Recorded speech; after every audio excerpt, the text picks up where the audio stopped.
Hello student, आज हम देखेंगे क्लास 12 का फिजिक्स और इसमें हम देखेंगे चैप्टर नंबर 3। और चैप्टर नंबर 3 हमारा करंट इलेक्ट्रिसिटी।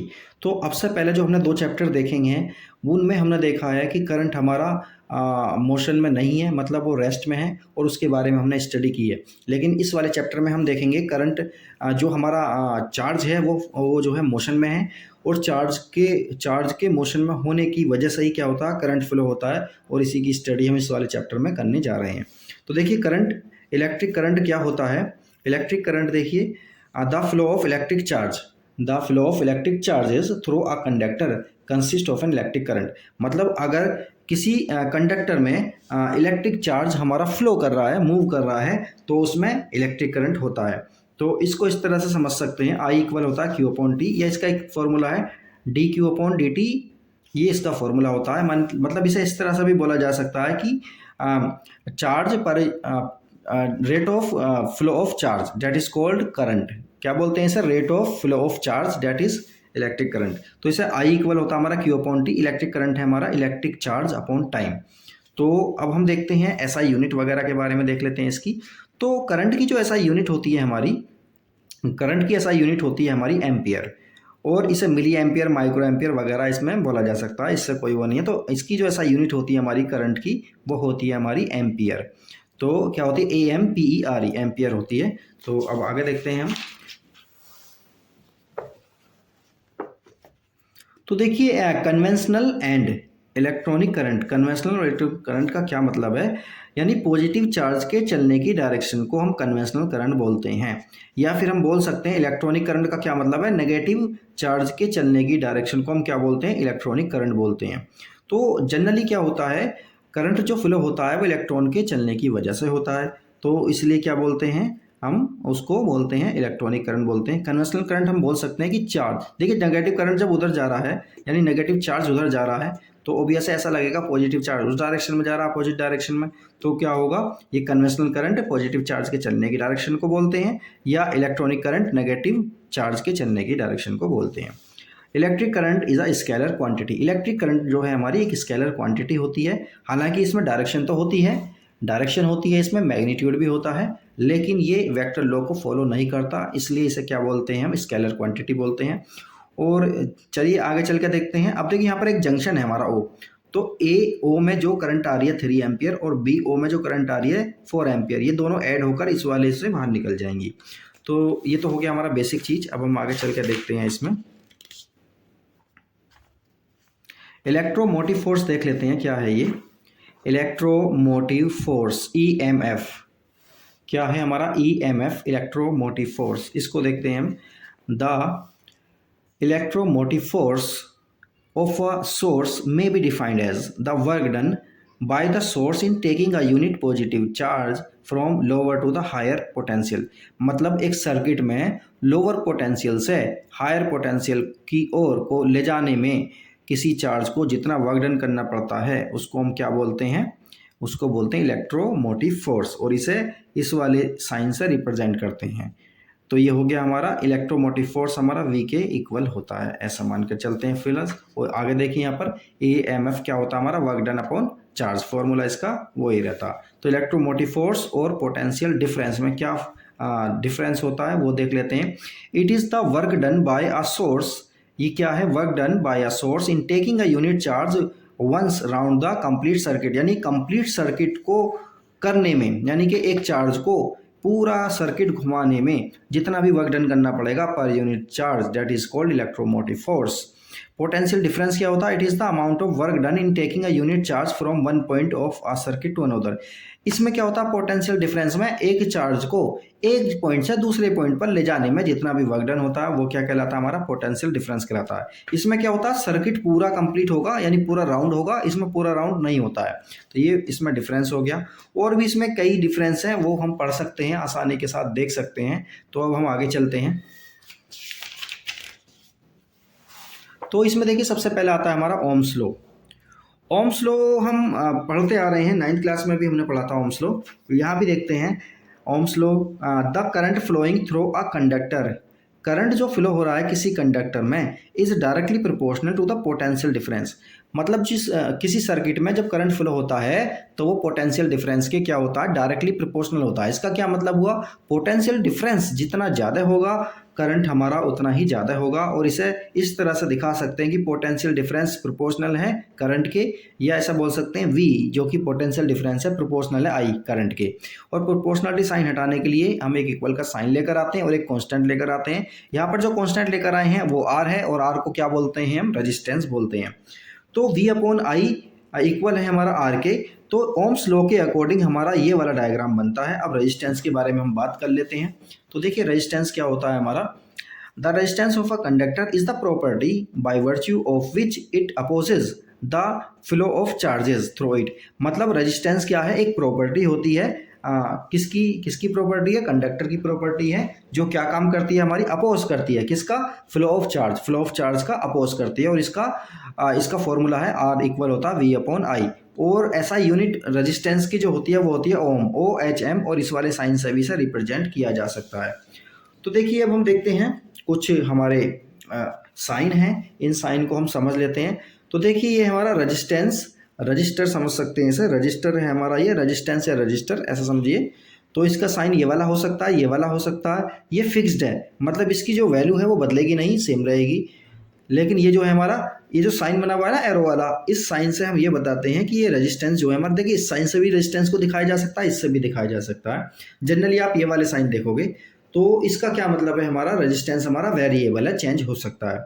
इसी तरह से क्या है, पोटेंशियल डिवाइडर है, ये जो लगा हुआ पोटेंशियल डिवाइडर, ये है हमारा वोल्ट मीटर, जो कि हमारा क्या नापता है, वोल्ट मीटर हमारा पोटेंशियल को नापेगा। ये है हमारा एमीटर, एमीटर किस बात को नापता है, हमारा करंट को नापता है। और ये हमारा गैल्वेनोमीटर, जो कि करंट के बारे में बताता है कि किसी वायर में करंट फ्लो हो रहा है या नहीं हो रहा और किस डायरेक्शन में हो रहा है। ये सब हम आगे चल के पढ़ेंगे। तो अब हम देखते हैं फैक्टर्स अफेक्टिंग द रेजिस्टेंस, मतलब कौन से फैक्टर हैं जो रेजिस्टेंस पर डिपेंड, मतलब रेजिस्टेंस जिन फैक्टर पर डिपेंड करता है वो सब हम देखने वाले हैं। तो देखिए लेंथ पर डिपेंड करता है रेजिस्टेंस, यानी कि कंडक्टर की जो लेंथ होगी ना, जितनी ज़्यादा होगी रेजिस्टेंस भी हमारा उतना ही ज़्यादा होगा। तो R प्रोपोर्शनल है L के। Area of cross section, area of cross section का क्या मतलब है, मतलब जितना मोटा वायर होगा रेजिस्टेंस उतना ही कम होगा। रेजिस्टेंस मोटा होगा तो वायर का जो रेजिस्टेंस होगा, यानी एरिया जितना बड़ा होगा ज़्यादा होगा, रेजिस्टेंस उतना ही कम होगा। नेचर ऑफ द मटेरियल, तो ये मटेरियल के कंडक्टर के मटेरियल पर भी हमारा रेजिस्टेंस डिपेंड करता है। मतलब कॉपर के लिए कुछ और रेजिस्टेंस होगा, जो सिल्वर के लिए कुछ और होगा, एल्यूमिनियम के लिए कुछ और होगा। तो इस तरह से देखिए ये वाले दोनों को जब हम साथ में लेकर आएंगे तो देखिए फॉर्मूला हमारा क्या बनेगा, R प्रोपोर्शनल है हमारा L अपॉन A के, और प्रोपोर्शनलिटी साइन हटाने के लिए हम एक कांस्टेंट लेकर आते हैं, इसे बोलते हैं रो। तो रो L upon A, R equal हो गया हमारा रो L अपॉन A। और रो क्या है यहाँ पर, इस रजिस्टिविटी है या स्पेसिफिक रेजिस्टेंस बोल देते हैं इसे। रो क्या है हमारा, स्पेसिफिक रेजिस्टेंस या रजिस्टिविटी बोल देते हैं। और इसका फॉर्मूला बनता है rho equal RA upon L। और इसकी जो एसआई यूनिट होती है वो होती है ओम मीटर, इसकी एसआई यूनिट होगी हमारी ओम मीटर। तो अब हम आगे चल के देखते हैं। देखिए रजिस्टिविटी जो होती है ना वो किसी मटेरियल की होती है। रजिस्टिविटी और specific resistance of a material may be defined as the resistance of a conductor of that material having unit length and unit area of cross section. मतलब क्या है, रेजिस्टेंस तो हमारा बदल जाता है लेंथ के या एरिया के चेंज होने पर, रजिस्टिविटी नहीं बदलती। ये हर मटेरियल की अपनी अपनी अलग अलग होती है। तो ये हो गया हमारा। तो उसके बाद देखिए करंट डेंसिटी क्या है हमारी, करंट डेंसिटी है हमारी, देखिए J इक्वल होता है हमारा I अपॉन ए। फॉर्मूला है सीधा इसका, J इक्वल है हमारा I अपॉन ए। I क्या है हमारी करंट, A क्या है हमारा क्रॉस सेक्शन एरिया, और I को हम Q अपॉन T भी लिख सकते हैं। तो इस तरह से हमारा क्या हो गया, ये करंट डेंसिटी होगी। इसे एक बार यहाँ पर देख लेते हैं। The current density at any point inside a conductor is defined as the amount of charge flowing per second through a unit area held normal to the direction of the flow of charge at that point। मतलब क्या है, देखिए एक vector quantity होती है। तो charge जब flow होता है पर यूनिट एरिया जो कि रखा हुआ है, नॉर्मली रखा हुआ है, उसमें से जितना भी चार्ज फ्लो होगा per unit area, that is called क्या कहलाता है हमारा, करंट डेंसिटी कहलाता है। तो इसका फॉर्मूला ये वाला है। देखिए करंट डेंसिटी को हम इस तरह से दिखा देंगे। तो देखिए इन दोनों के बीच में एंगल कितना आ रहा है हमारा, मतलब इसका एरिया वेक्टर और इलेक्ट्रिक फील्ड दोनों का जो एंगल है हमारा वो थीटा आ रहा है। तो J इक्वल क्या हो जाएगा हमारा, जे इक्वल हो जाएगा आई अपॉन ए कोस थीटा हो जाएगा। यहाँ से आई भी निकाल सकते हैं हम, और ये डॉट प्रोडक्ट है हमारा। चलिए अब कुछ छोटी छोटी टर्म्स हैं, इनको देख लेते हैं और आगे चलते हैं। पहले ये देखते हैं इसका ऐसा यूनिट जो है हमारी करंट डेंसिटी की होती है एम्पियर पर स्क्वायर मीटर। इसकी यूनिट क्या है हमारी, एम्पियर पर स्क्वायर मीटर होती है। और हम कंडक्टेंस के बारे में देखते हैं। कंडक्टेंस क्या होता है, ये होता है रेसिप्रोकल ऑफ रेजिस्टेंस। कंडक्टेंस होता है हमारा reciprocal of resistance, G equal है हमारा 1/r के। इसी तरह से कंडक्टिविटी क्या है हमारी, 1/, रजिस्टिविटी की जो है रेसिप्रोकल होती है। तो इसको हम सिग्मा से रिप्रेजेंट करते हैं, कंडक्टिविटी को सिग्मा से रिप्रेजेंट करते हैं और रेजिस्टिविटी को रो से रिप्रेजेंट करते हैं। तो सिग्मा इक्वल हो गया हमारा 1/रो, और इसकी ऐसा यूनिट हमारी हो जाएगी ओम इनवर्स मीटर इनवर्स, या फिर मो भी बोल देते हैं इसे, मो मीटर इनवर्स, या बोल देते हैं साइमन पर मीटर। इसी तरह से जो हमारी कंडक्टेंस है इसकी जो यूनिट होगी ओम इनवर्स हो जाएगी, या मो बोल देंगे, MHO मो, या फिर साइमन भी बोल देंगे। तो इनकी हमारी यूनिट हो जाएंगी।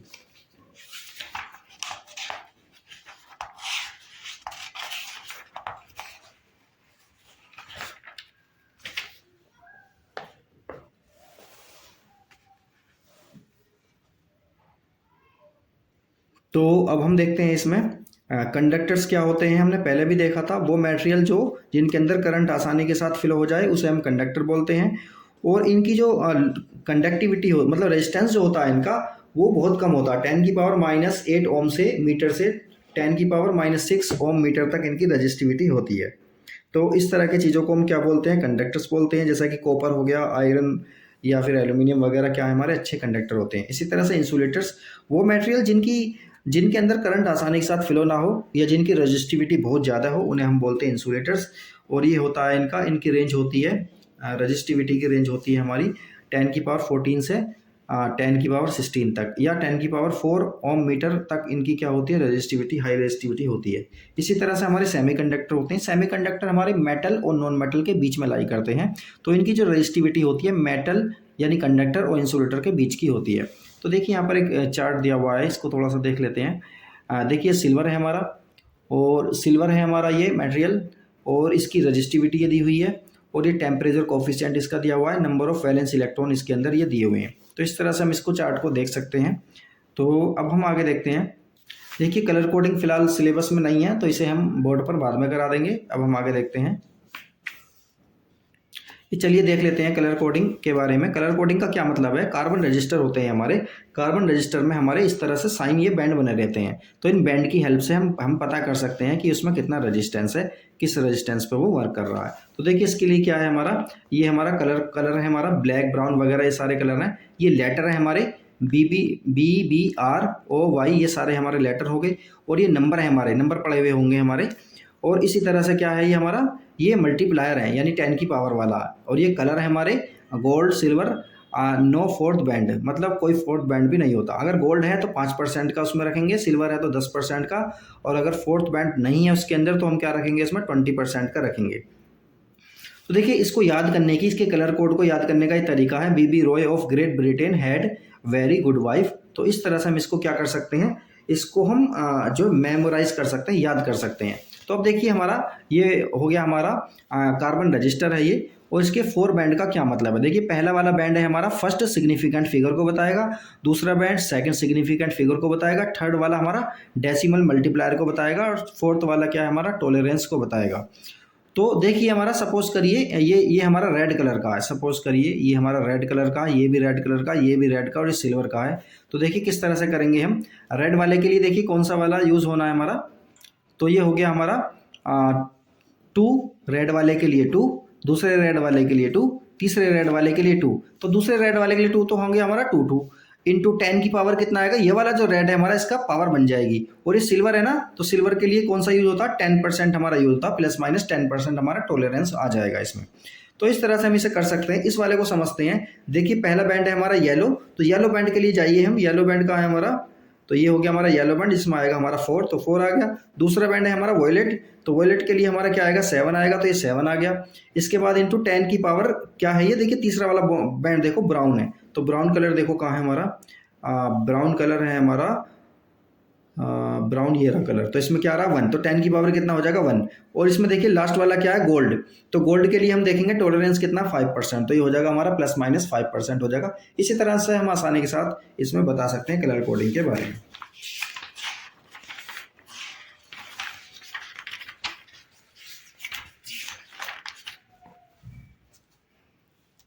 चलिए अब हम बात करते हैं carriers of current. Carriers of current का क्या मतलब है, करंट को कौन कौन लेकर जाता है उसे बोलते हैं हम करंट कैरियर्स बोलते हैं। तो सॉलिड में हम देखते हैं, सॉलिड में देखिए क्या होता है, in metallic conductor electrons are the charge carriers. तो सॉलिड में कौन कंडक्टर होते हैं, सॉलिड में कौन करंट को लेकर जाते हैं, सॉलिड में लेकर जाते हैं इलेक्ट्रॉन्स।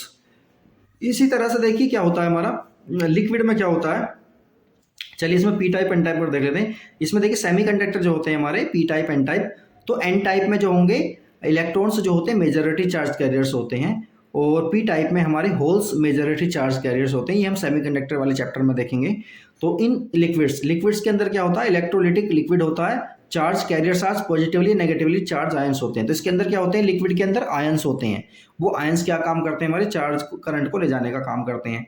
गैसेस में क्या होता है, पॉजिटिव और नेगेटिव आयंस होते हैं गैस के अंदर भी, एंड इलेक्ट्रॉन्स भी होते हैं, और ये चार्ज को ले जाने का यानी करंट को ले जाने का काम करते हैं। In vacuum tubes like radio waves, cathode ray oscilloscope, picture tube वगैरह, फ्री इलेक्ट्रॉन्स एमिटेड, ये इसमें क्या होते हैं, फ्री इलेक्ट्रॉन होते हैं। ठीक है, तो अब हम बात करेंगे mechanism of current flow in a conductor. Conductor में जो करंट फ्लो होता है वो कैसा होता है उसके बारे में देखते हैं। तो इसे ड्रिफ्ट वेलोसिटी और रिलैक्सेशन टाइम से हम समझते हैं। तो देखिए होता क्या, जनरली मेटल के अंदर बहुत सारे मेटल के अंदर हमारे बहुत सारे क्या होते हैं, फ्री इलेक्ट्रॉन्स होते हैं। और देखिए इसमें इन्होंने वैल्यू दे रखी है 10 की पावर 28 पर क्यूबिक मीटर, यानी 1 क्यूबिक मीटर में कितने होते हैं 10 की पावर 28, यानी बहुत सारे इलेक्ट्रॉन्स हमारे होते हैं, और वो फ्री घूमते रहते हैं। जो फ्री घूमते रहते हैं और वहाँ पर कोई जो है इलेक्ट्रिक फील्ड भी नहीं होता, तो क्या होता है, रैंडमली वो इधर से उधर घूमते रहते हैं, और वो उनकी कोई फिक्स डायरेक्शन नहीं होती, यानी वो किसी एक सिंगल डायरेक्शन में नहीं जाते, और उनका ओवरऑल जो कहेंगे ओवरऑल जो उनकी वेलोसिटी है वो जीरो रहती है। तो इसी तरह से क्या होता है, जब हम इस पर क्या करते हैं, देखिए ये हो गया हमारा if u1 u2 un are the random velocities of n number of electrons, then average velocity इनकी कितनी होगी, जीरो हो जाएगी एवरेज वेलोसिटी। लेकिन हम क्या कर रहे हैं, इस पर हमने इलेक्ट्रिक फील्ड लगा दिया। जब इलेक्ट्रिक फील्ड लगाएंगे तो इलेक्ट्रिक फील्ड के पॉजिटिव वाले पॉइंट की तरफ क्या होगा, हमारे इलेक्ट्रॉन चलना शुरू कर देंगे, और उनकी डायरेक्शन कुछ ना कुछ होगी, यानी कि वो पॉजिटिव डायरेक्शन की तरफ को चलना शुरू कर देंगे। तो उस सिचुएशन में जो हमारा जो इलेक्ट्रॉन होंगे उनका जो एक्सीलरेशन होगा वो होगा F=F/m, मतलब F की वैल्यू कितनी है हमारी E, तो टोटल फोर्स कितना हो गया E, और अपॉन m क्या है हमारा नंबर ऑफ, यानी कि टोटल मास, यानी मास ऑफ एन इलेक्ट्रॉन का मास हो गया। तो देखिए इस चीज़ को देखने के बाद हम आगे चलते हैं।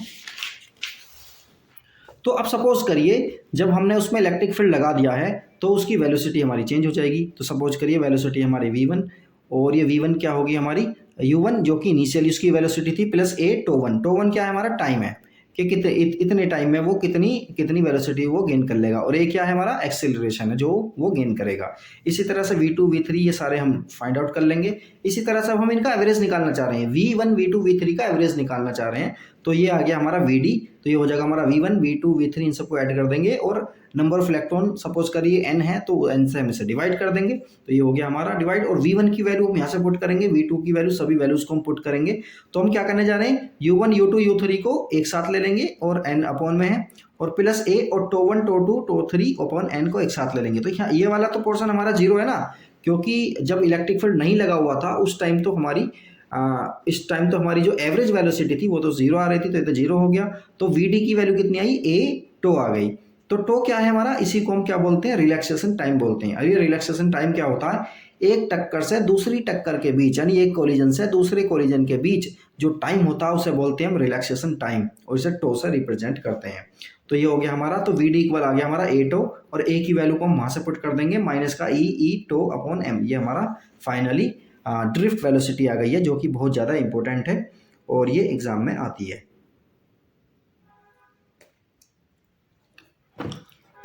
अब हम देखेंगे इसमें relation between electric current and drift velocity. Electric current और ड्रिफ्ट वेलोसिटी में क्या रिलेशन होता है, और उसके बाद हम डेरिवेशन करेंगे ओम्स लॉ का। तो देखिए सपोज करिए, suppose a potential difference V is applied across a conductor. एक कंडक्टर है जो कि L लेंथ का है, इस पर हमने क्या लगा दिया है, पोटेंशियल लगा दिया है। पोटेंशियल डिफरेंस कितना लगा दिया, V वोल्ट का लगा दिया है, और इसका क्रॉस सेक्शन एरिया कितना है, A है। क्रॉस सेक्शन एरिया इसका A है। तो देखिए होगा क्या, जब इसमें हम कंडक्टर पे इलेक्ट्रिक फील्ड लगा देंगे, ऐसा समझ लीजिए, पोटेंशियल लगा तो इलेक्ट्रिक फील्ड आ गया। अब देखिए यहाँ पे पॉजिटिव चार्ज है, यहाँ पे नेगेटिव चार्ज है, तो ये पॉजिटिव चार्ज है तो इलेक्ट्रॉन कहाँ चलना शुरू कर देंगे, यहाँ पर इलेक्ट्रॉन यहाँ से यहाँ चलना शुरू कर देंगे, तो सारे इलेक्ट्रॉन यहाँ आना शुरू कर देंगे। तो इस टाइम देखिए इस पर इलेक्ट्रिक फील्ड कितना हो जाएगा, V/L हो जाएगा। E क्या है हमारा इलेक्ट्रिक फील्ड, V क्या है पोटेंशियल डिफरेंस, और L क्या है लेंथ ऑफ दिस कंडक्टर, तो E इक्वल हो गया हमारा V/L।